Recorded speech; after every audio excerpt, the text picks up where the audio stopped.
नमस्कार दोस्तों, स्वागत है आपका हमारे official YouTube channel talent academy Jaora पर।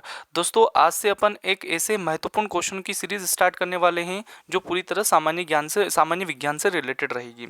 इसमें सबसे पहले अपन फिजिक्स के क्वेश्चन डिस्कस करेंगे और फिजिक्स में भी अपन टॉपिक वाइज क्वेश्चन को लेंगे ताकि और वो सारे क्वेश्चन जो एग्जाम में लास्ट ईयर आए हुए हैं। सबसे पहला टॉपिक अपना मात्रक और मापन से रिलेटेड रहेगा। इसमें 25 MCQ मैंने निकाले हैं और वो सारे क्वेश्चन है जो पिछले एग्जाम में गत वर्ष पूछे गए हैं।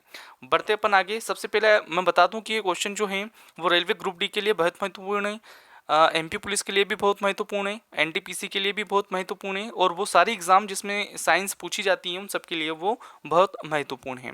आगे बढ़ने से पहले आप चैनल को लाइक, शेयर और सब्सक्राइब जरूर कर लें। अगर आप पहली बार आए तो बेल आइकन को जरूर दबाएं ताकि आपको नए वीडियो की जानकारी मिलती रहे। चलिए दोस्तों, शुरुआत करते सेक्शन आज का अपन।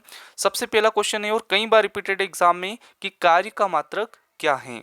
तो कार्य का मात्रक आप सभी को पता होगा, कार्य का मात्रक जो होता है वो जूल होता है। ठीक है, आगे बढ़ते हैं। प्रकाश वर्ष किसका मात्रक है। तो प्रकाश वर्ष जो है दूरी का मात्रक है और आप भली भांति जानते हैं कि एक प्रकाश वर्ष बराबर कितने मीटर या किलोमीटर के होता है। तो एक प्रकाश वर्ष होता है 9.46 इंटू 10⁻12 किलोमीटर या 15 मीटर। तो आप लोग बताएं कि एक पार्सेक बराबर कितने प्रकाश वर्ष के होता है। आप हमें कमेंट बॉक्स में जरूर बताएं कि एक पार्सेक बराबर कितने प्रकाश वर्ष के होता है। आगे बढ़ते अपन कि निम्न में से कौन सी मात्रा जड़त्व का माप है, ये जड़त्व का माप कर सकती है। तो ये आता है द्रव्यमान। ठीक है, अगले क्वेश्चन का आंसर द्रव्यमान। अगला क्वेश्चन है कि निम्न में से समय का मात्रक क्या नहीं है। दोस्तों, नहीं है ये ऐसे क्वेश्चन होते हैं एग्जाम में जो अक्सर अपने को याद होते हुए भी अपन गलत कर देते हैं। अक्सर स्टूडेंट का ध्यान नहीं है पर नहीं जाता है और वो हे पर लगा देते हैं कि हाँ भाई क्या इसमें पूछा गया था। तो आप लोग को क्वेश्चन को एग्जाम में ध्यान से पढ़ना है कि कहीं नेगेटिव वर्ड यूज तो नहीं कर रखा है, नहीं वर्ड तो नहीं है। तो यहाँ पर फिर आ जाएगा इसका आंसर प्रकाश वर्ष। प्रकाश वर्ष दूरी का मात्रक होता है, ये समय का मात्रक नहीं है। आगे बढ़ते अपन की पार्सेक किसकी इकाई है। तो मैंने अभी बता दिया कि पार्सेक की किसकी इकाई होती है। तो ये दूरी की इकाई होती है और ये दूरी की सबसे लंबी इकाई मानी जाती है। ठीक है, अब आपको कमेंट बॉक्स में बताना है कि एक पार्सेक बराबर कितने प्रकाश वर्ष के होता है। ठीक है, अगला क्वेश्चन लेते हैं कि ल्यूमेन किसका मात्रक है। तो दोस्तों, ल्यूमेन मात्रक है ज्योति फ्लक्स का। ल्यूमेन मात्रक है ज्योति फ्लक्स का। आगे बढ़ते अपन, क्यूरी किसकी इकाई है। तो क्यूरी इकाई है रेडियो एक्टिव धर्मिता की। रेडियो एक्टिव धर्मिता की। अब आपको कमेंट बॉक्स में ये भी बताना है कि रेडियो एक्टिवता की खोज किसने की थी। ठीक है, ताकि मैं फिर अगले क्वेश्चन में मैं आपको उसके राइट आंसर बता दूंगा। आगे बढ़ते अपन, पास्कल किसकी इकाई है। तो पास्कल इकाई है दाब की, प्रेशर। ठीक है, आगे बढ़ते अपन। अगला क्वेश्चन है कि कैंडेला किसका मात्रक है। तो कैंडेला जो मात्रक है वो है ज्योति तीव्रता का।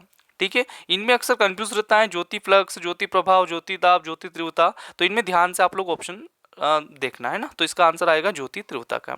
अगला क्वेश्चन है कि जूल निम्न में से किसकी इकाई है। तो जूल जो है वो ऊर्जा की इकाई है। कार्य की इकाई भी जूल ही मानते हैं और ऊर्जा की इकाई भी जूल ही है।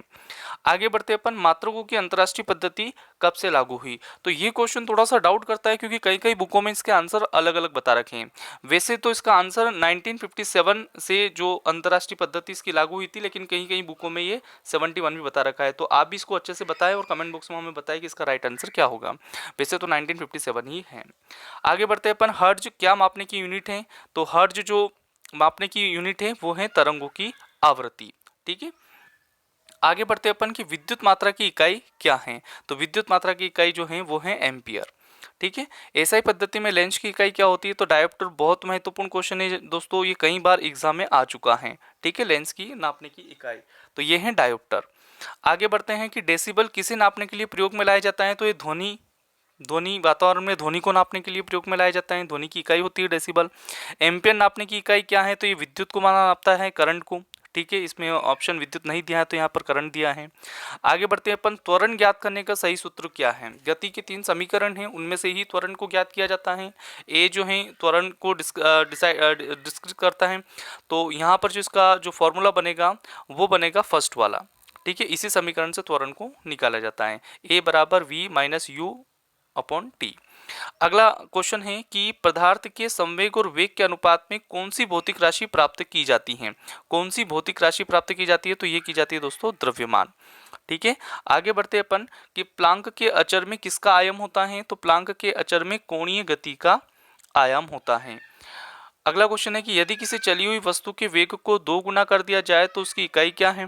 तो वेग के उसमें जो गतिज ऊर्जा उसकी क्या हो जाती है, 4 गुना हो जाएगी। 4 गुना, वेग 2 गुना होगा तो गतिज ऊर्जा 4 गुना हो जाएगी। आगे बढ़ते हैं अपन, 1 माइक्रोन किसके बराबर होता है, तो ये 0.001 mm के बराबर होता है। बल का मात्रक क्या है, तो जो बल का मात्रक है किलोग्राम मीटर सेकंड स्क्वायर, ये सेकंड वाला इसका आंसर रहेगा। ठीक है, आगे बढ़ते हैं अपन, निम्न में से किस की कोई इकाई नहीं होती, किसकी कोई भी इकाई नहीं होती, घनत्व की होती है, विस्थापन की होती है, दाब की होती है, सापेक्ष घनत्व की कोई इकाई नहीं होती, तो ये इसका आंसर रहेगा। फिर आगे बढ़ते हैं कि एम्पियर सेकंड किसकी इकाई है। एम्पियर सेकंड ये भी बहुत महत्वपूर्ण क्वेश्चन है, लास्ट एग्जाम में आया हुआ है, एलडीसी की उसमें शायद ग्रुप डी की एग्जाम में पूछा गया क्वेश्चन है ये। तो एम्पियर सेकंड किसकी इकाई है, तो ये आवेश की इकाई है। ठीक है, आगे बढ़ते हैं अपन, एक हार्स पावर किसके बराबर होता है, तो ये 786 वाट के बराबर होता है। ठीक है दोस्तों, तो ये 25 क्वेश्चन की सीरीज कंप्लीट हुई। ठीक है, कैसा लगा वीडियो, आपको पसंद आया हो कमेंट बॉक्स में जरूर बताएं। आगे इसकी सीरीज कंटिन्यू करेंगे। थैंक यू, जय हिंद, जय भारत।